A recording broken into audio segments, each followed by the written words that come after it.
Everyone, mo-proceed na ta sa kaning potential misstatement sa accounts payable. So mag-start ta sa kaning inaccurate recording of a purchase of disbursement. So kani siya kay kanang mahitabo siya when the company records a payment or purchases incorrectly, either kanang intentional man siya or dili, like katong fraud or error.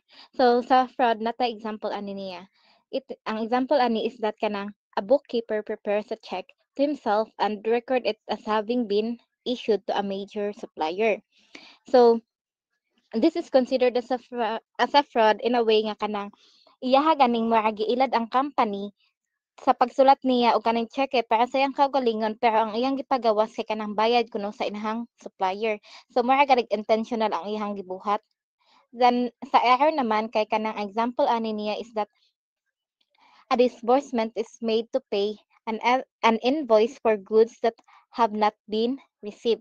So, 'di ba kung ang fraud kay intentional, ang error naman is wala natuyo, murag accident. By accident siya nahitabo. Sa kanang mura nagsayop siya ba kay basin wala niya na-check ang delivery receipt mao to nga nabayaran ang invoice bisan pa wala pa dai niya nadawat ang goods nga dapat nga ma-deliver. So, mura siya kanang accident lang ang panghitabo. And naatay kanang internal control weaknesses or factors that increase the risk of misstatements na ay duha. The first one is inadequate segregation of duties of records keeping and preparing cash disbursement or checks design check signer does not review and cancel supporting documents. Ang next is ineffective controls for matching invoices with the receiving documents before disbursements are authorized. So,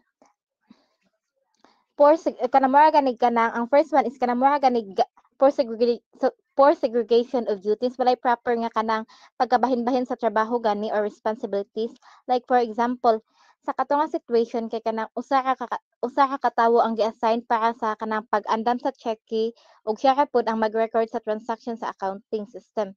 So di ba kay kung usa ka gani ang may trabaho taas ang chances nga naay fraud nga mahitabo kay walay lain nga mo check sa iyahang gibuhat kung sakto ba iyang gibuhat, and wala ka ng kung wala ang I mean kung ang tawo nga maghimo sa cheque siya pud ang mag-approve ug mag-record, wala nay laing makakontrol or kanang makabalance ato. Kung and murag mas dali para sa iya nga maka-commit og fraud kay siya may naglihok atong tanan good. So ang angay atong buhaton kay kanang segregation or kanang division of labor gani nga kanang dapat lahi ang mo request para sa palitonon, lahi pod ang mag-andam sa cheque ug lahi pod ang mo-record sa bayad. And for the second one sad kay katong about sa delivery nga na-receive gikuan nga na-receive pero wala pa di ay ang goods didto kay nabayaran na pero wala pa na-receive ang goods kay mao ato siya kanang no proper review of documents gani nga kanang walay tarong ba nga, for example, kadto nga nabayaran na ang invoice bisan wala pa na-deliver ang item o wala gi-check ang delivery receipt. So kanang mura gani siya kanang madubli gali og bayad if dili gani nila tarong og check ang katong ilahang receipt nga nadawat or kanang magbalik-balik na ang ugoy magbalik-balik na katong kuan. So in order para malikayan to siya dapat siguraduhon nga naay document nga nagpakita nga nadawat na gyud ang item. And if kuan gani if wala na dili complete ang kanang ihang papeles kay kanang ayaw og bayad. Pero feel nako need na to mag-change usa. Uy.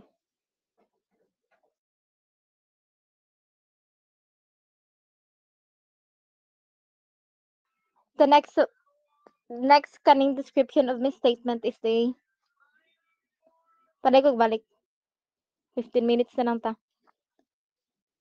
Is the misappropriation of purchases. So naa siya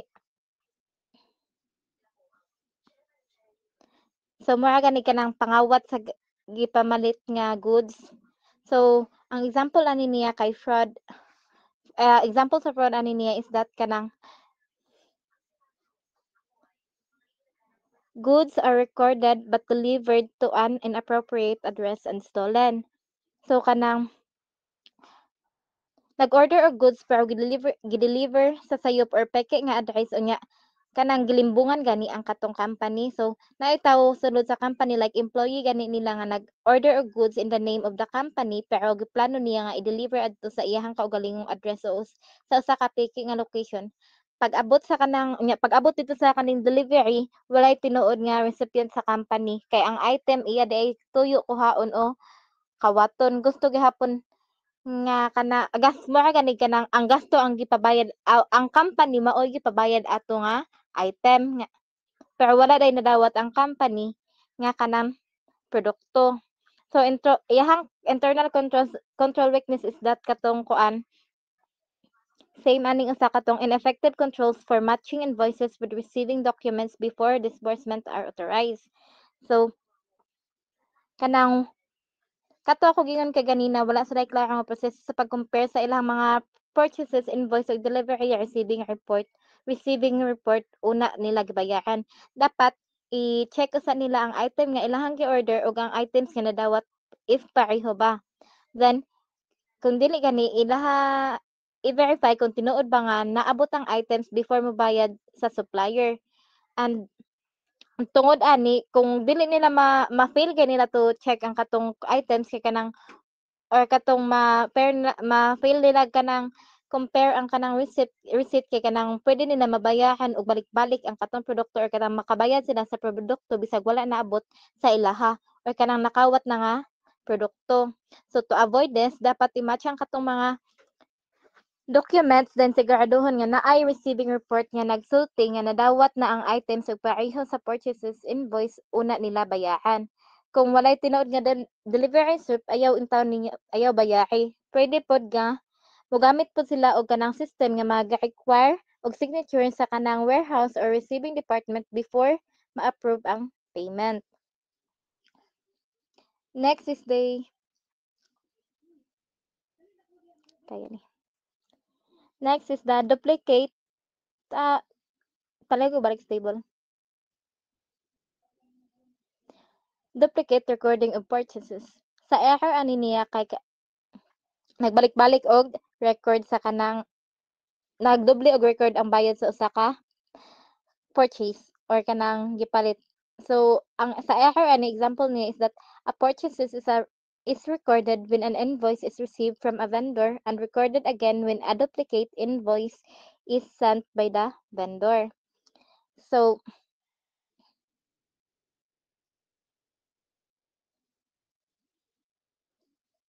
unya ang kanang iyang internal control weakness ani niya is kaning and effective controls for review and cancellation of supporting documents by the check designer. So pananitan 'di ba ang katong sa kuan kay ang usa ka order record duha ka two times niya na record sa original invoice og sa katong pagdawat pud nila sa duplicate copy.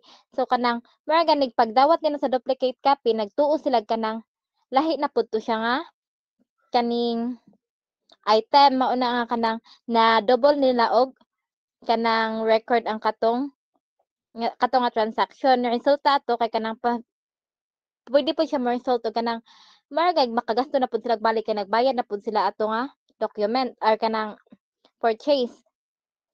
So ang sa internal ang dapat atong buhaton kay kanang kuan tungod sa kakulang sa review dapat ma-process og bayad ang duplicate bisan wala untay kanang bag-ong transaction. So para malikayan to siya magamit og system nga mo flag og kanang duplicate invoice numbers. I-review una ang mga records kung na-record na ba ang invoice number or amount. Ayaw i-process ang payment kung walay proper verification. Next is kaning early or late recording of cost or cost of